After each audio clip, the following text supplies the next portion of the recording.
Numéro 10. Dans chaque cas, calculer la valeur de l'expression. Calculer la valeur d'une expression, ça signifie qu'on cherche une valeur numérique, donc c'est un calcul qu'on peut faire à la calculatrice. Souvenez-vous qu'à la page 7 du rappel 1, nous avons révisé la notation exponentielle ainsi que quelques propriétés d'exposants particuliers. Par exemple, on avait vu que l'exposant 1 donnait une puissance qui était égale à la base. Autrement dit, ça ne changeait pas la réponse. L'exposant 1 est un exposant neutre. Ensuite, on avait vu que l'exposant 0, peu importe à quelle base il est affecté, donnera toujours une puissance de 1. Ça, c'est un cas particulier. Et on avait vu que si on a un exposant négatif, on peut le rendre positif en inversant la base. Donc, on va utiliser ces caractéristiques en essayant de calculer les valeurs de chacune de ces expressions. Je vais commencer par faire un survol des exercices pour voir si j'ai des cas particuliers. Les cas particuliers étaient exposant 0, exposant 1 ou exposant négatif. Donc, je vois qu'on a un exposant 0 ici. Je suis tentée de le faire tout de suite. Dès qu'on voit un exposant 0, on sait que la puissance sera 1. Ça, c'est facile quand on le sait.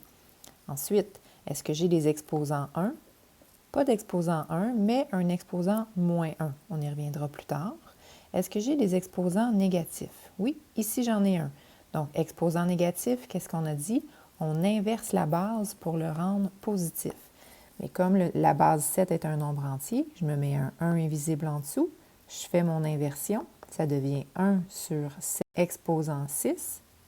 Ensuite, je sais que lorsque l'exposant est 6, ça signifie que la base 7 sera multipliée 6 fois par elle-même.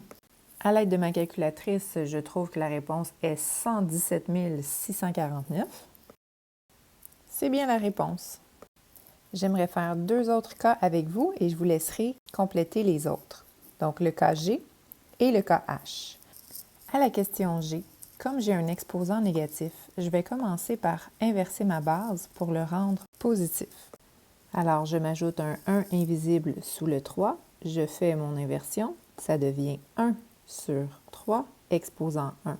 Et comme l'exposant 1, qui est maintenant positif, est un élément neutre, je peux simplement l'effacer parce qu'il ne change pas la valeur de la base. Ensuite, j'essaie de faire mon calcul.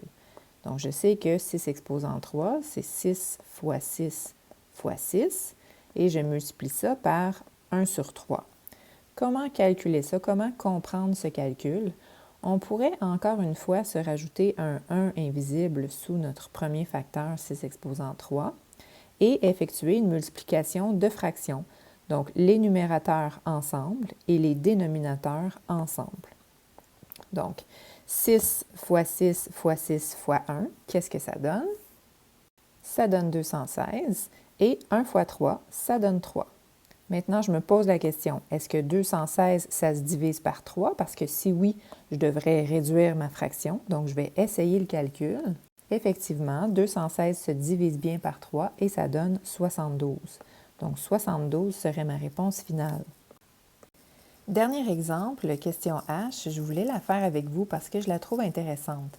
J'ai un exposant négatif, ça veut dire que je devrais inverser ma base pour le rendre positif. Mais ma base, c'est déjà une fraction. Et c'est ça qui devient intéressant parce qu'en inversant la fraction, donc j'obtiens une nouvelle fraction inversée qui a maintenant l'exposant 3 positif. Ça, ce que ça signifie, c'est que chacun des membres de la fraction, donc le numérateur et le dénominateur, auront l'exposant 3. Donc, l'exposant est distribué aux deux. Ensuite, je peux décomposer mes deux puissances et calculer. La réponse est une fraction qui a l'air grosse en apparence, mais elle est déjà réduite.